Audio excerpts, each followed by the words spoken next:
Why don't we use stories in business? I think there are a few reasons. One, we think it might sound corny. After all, stories are for kids, right? I'm a businessman. I wear a suit. I'm serious. I can't tell stories. It's undignified. It's unprofessional. And yet, we've seen some very distinguished people telling stories these last few days. Throughout history, the most influential people in the world have been telling stories. Gandhi told a lot of stories. Abraham Lincoln told a lot of stories. Going way back to biblical times, Jesus told a lot of stories. But in business, we don't hear that many stories.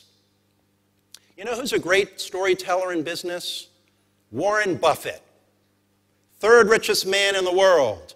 Every year, he writes a letter to the shareholders, part of his annual report. And he usually tells a story, sort of a down-home kind of story, but it contains a lot of wisdom.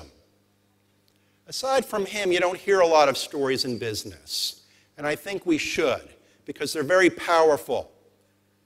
So that may be one reason it sounds corny, unprofessional, but that's not a good reason because we see how many successful people have used stories. Well, what if you can't deliver the story? What if you don't know how to tell a story? There's some people who don't know how to tell a joke. Have you seen these people? You've met them. They get things out of sequence. They mess up the punchline. They don't have the right timing. All right, but a story is more forgiving than a joke. A joke requires timing and sequence and a punchline. A story, as long as it's authentic, it's coming from you, it's real, it's human, and people are interested.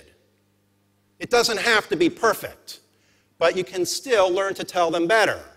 You can practice your stories. You can polish them. You can learn how to use different accents and voices for different characters. You can learn to pause and build suspense. It's not rocket science. You can all learn how to tell stories.